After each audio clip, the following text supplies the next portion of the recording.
in Monaco, and we have Yud Aleph. Yeah. It is said regarding the animal Ola, a fire offering a pleasing aroma, and regarding the bird Ola, a fire offering a pleasing aroma, and regarding the minka offering, a fire offering a pleasing aroma.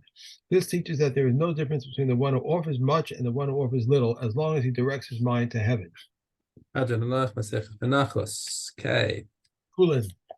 No. Yes. Yes. Chullin. Yes, Okay. Chullin. And then we'll go back. Okay. Okay. Chullin. And here we are at Aleph Aleph. All may slaughter, and their slaughtering is valid, except the deaf mute one who is mentally deranged and a mind, unless they bungle their slaughtering. But any of these who slaughter with others watching them, their slaughtering is valid. And that which a Gentile slaughters is nevela and defiles by carrying. If one slaughters at night, and similarly, if a blind man slaughters, his slaughtering is valid. If one slaughters on Shabbos or on Yom Tov, even though he is liable to pay with his life, his slaughtering is valid. If one slaughters with a hard sickle and a flint, or with a reed, his slaughtering is valid. And all may slaughter, and we may always slaughter. And we may slaughter with anything except with a harvesting sickle, a sword, teeth, or a nail, because they strangle. If one slaughters with a harvesting sickle using a forward motion, Beis Shammai declares it invalid, and Beis Hillel declares it valid. But if they smooth out its teeth, it is like a knife. Okay. Hashochet mitoch hatabas. Okay, so now first, when we're talking about the ring, the windpipe has got several rings around it. These help to prevent it from being compressed. Right. Okay, now the top ring is called the big ring, and that is the upper limit of the area that is supposed to that is allowed for shechita. Further than that, I'm looking at the picture. While you talk, I'm looking at the picture that's here. Right. So, can you flash that picture in front of the camera? Right. Okay. Yeah. Okay. So that basically that top ring of the windpipe is the outer is the furthest area that's legit for shechita. Okay. Any higher than that is not considered a shechita. So so what are the parameters of that? So the Mishnah explains. If he shechts in the inside that top ring of the windpipe, b'shir ba'melo hachut, just a hair's breadth of across the width of the whole thing. Once he's done the shchita so kashera, that's fine. But if he goes higher than that and cuts into the head direction, then that's not a good shchita. Rabbi Yossi, that's a trachea. You talk about cutting into the trachea. You mean? I'm sorry? You're talking about cutting into the trachea. That would be invalid.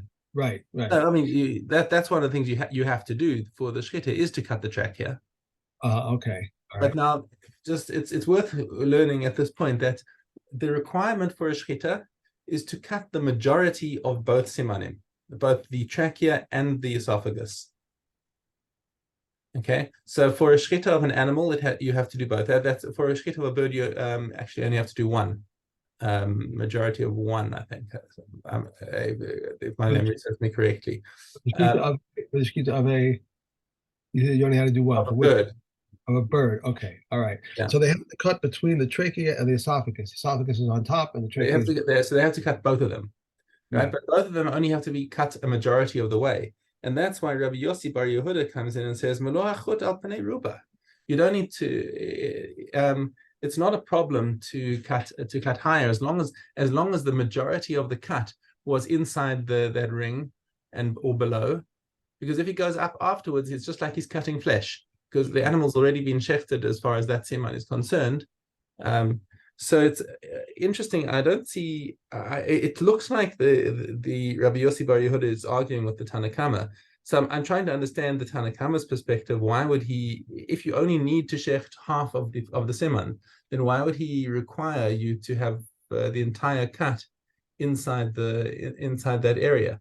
So perhaps I can just speculate because I don't see this in Kahati, but perhaps because the windpipe lies in front of the esophagus, you haven't yet completed the shechita when you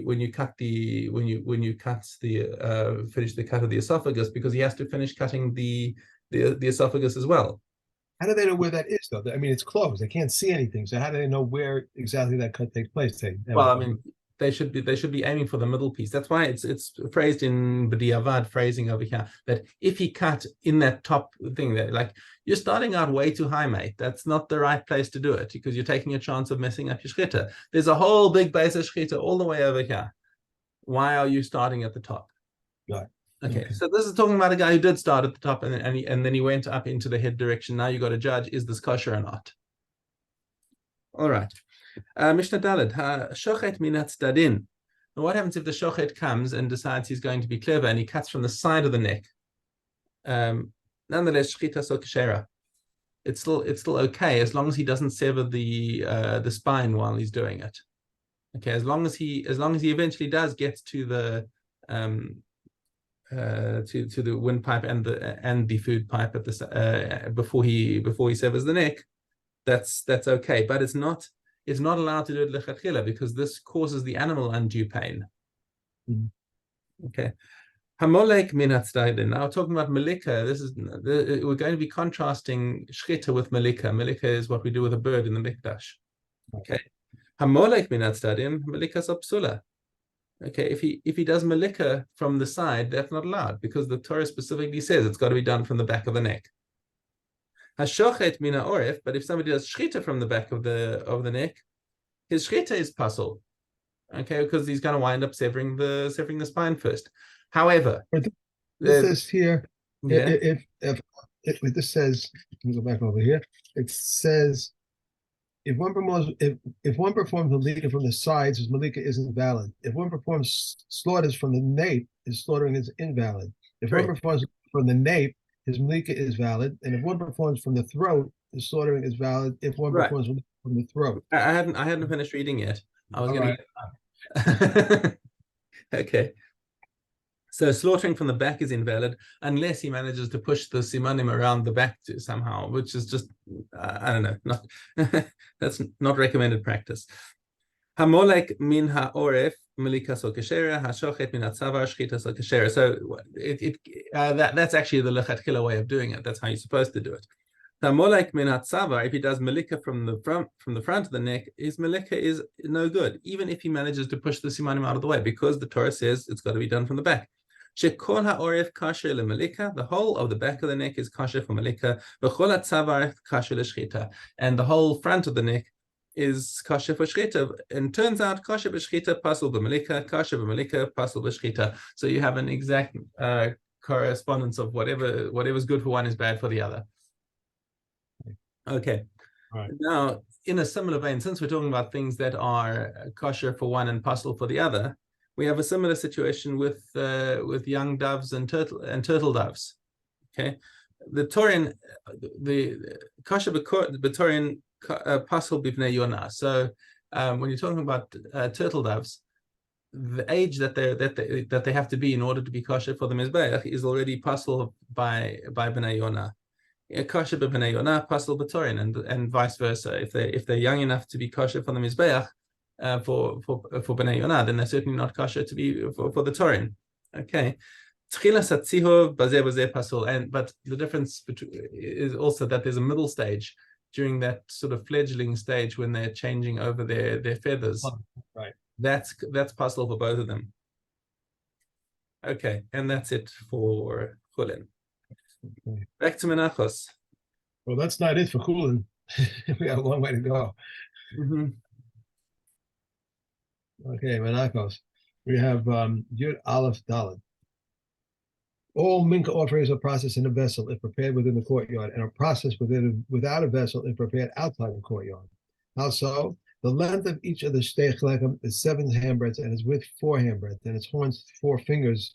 The length of the lechem upon him is 10 handbreadths, its width 5, and its horns is 7 fingers. The Yehuda says, in order that you should not err, it's a dad. I'm not sure what this is. It's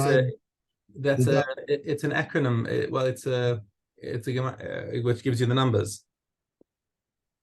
So Zayin Dalad Dalad Zadad Yahaz means it's 7 by 4 by 4, and the other one is 10 by 5 by 7. Okay, I got it now. I see it.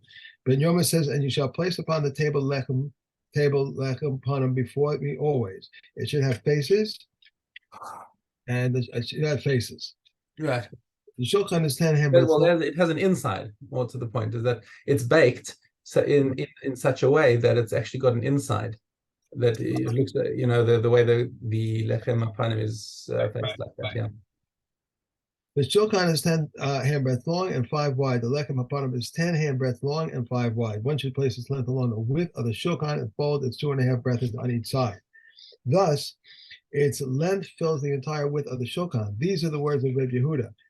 Reb Meir says the shulchan is 12 long and 6 wide. The lechem upon it is 10 long and 5 wide. It would place its length along the width of the shulchan and fold 2 handbreadths from each side and leave 2 handbreadth space in between so that the air should flow between them. Avishol says they would place the 2 spoons of frankincense on the lechem upon him. They said to him, does it not already say, and you shall place on the rack pure frankincense? And then he said to them, it is not already said, and you shall, and upon him the tribe of Manasseh. Okay. So it's basically what he's saying over there is like you're getting too medaic on the word al, upon. Al doesn't mean literally on top of. It means close to. Okay. All right. Good. Okay. I think that's the last one, right? No, one more.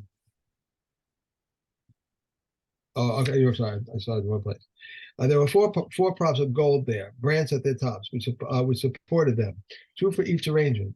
There were 28 rods, each like a half hollow reed, 14 for one arrangement and 14 for the other arrangement. Neither the arrangement of the rods nor their removal overrides the Sabbath. Rather, they who would enter on the eve of the Sabbath and remove them and place them along the length of the table. All the utensils which were in the temple were placed within their length, parallel to the length of the table. Yeah. Did you ever see the baker who makes the stei lechem? Did you see how he makes it? What's it? Seidels? I haven't seen him making He has a video on the whole thing, and yeah, I think on YouTube. Yeah. Okay. Zvachim. Let me see. Zvachim. Vav. They would carry them on poles. When those in front have emerged beyond the wall of the courtyard, and those in the rear have not yet emerged, those in the front contaminate their garments with tumah, while those in the rear do not contaminate their garments with tumah until they emerge. When both sides and those have emerged, both these and those contaminate their garments with tumah. Reb Shimon says neither these nor those contaminate their garments with tumah until the fire catches on, and to most of them. And once the meat has become charred, the one who burns them does not contaminate his garments with tumah. If one slaughters and offers up an offering outside the temple, he is liable to the slaughter and liable for the offering up. Rabbi Yossi Legili says if he slaughtered it within the temple and offered it up outside, he is liable. But if he slaughtered it outside and offered it up outside, he is not liable, since he has not offered up anything but a disqualified offering outside the temple. They said to him, even when one slaughters within the temple and offers up it outside, as soon as he takes it outside, the temple has disqualified it. A person contaminated by tumah who ate either holy foods which were tamei or holy foods which were tamei is liable. Yossi Gili says if one who is tamei ate that which is tahor, that he is liable. But if one who is tamei ate that which is tamei, he is not liable, since he has not eaten anything but that which is already tamei. They said to him, even a person who is tamei who ate something which is tahor and rendered it tamei as soon as he touches it. But a person who is tahor who ate holy food which is tamei is not liable, and one is liable only for personal tumah. Okay. And idios. They testified about the boards of professional bakers on which loaves of bread are shaped. They are susceptible to becoming tamei for Reb Eliezer. No, I'm sorry. They are susceptible to becoming tamei for Reb Eliezer rules them tahor. They testified about an oven that someone cut into sections and put between one section and the other, and that is susceptible to becoming tamei because Eliezer rules tahor. They testified that we may intercalculate a month into the year during the entire Adar because the sages used to say until Purim. They testified that we may intercalculate a month into the year conditionally, and a story happened with Rama Gamil that he went to obtain authorization from the governor in Syria and was delayed in coming back, and they were incalculated a month into the year with the stipulation that Rama Gamil would approve it. And upon his returning, he declared, I approve, and he turned out that it became a leap year. Menachem ben Signai testified concerning the supplement of the cauldron of olive boilers that is capable of becoming tamei while they are that of dyers is tahor because they used to say that the reverse is true. Okay. One more. We're not going to get testify concerning a deaf mute girl whose father gave her in marriage, and she may be divorced with a get. He also testified concerning a minor, the daughter of Yisrael, who married a Kohen, that she may eat truma, and if she dies, her husband inherits her. If he testified concerning a stolen beam that a thief built into a mansion, and that he gives its value, and he testified concerning a stolen katos offering unknown to the public, whether it atones for the benefit of the altar. Okay. All right. We are on to Nazir.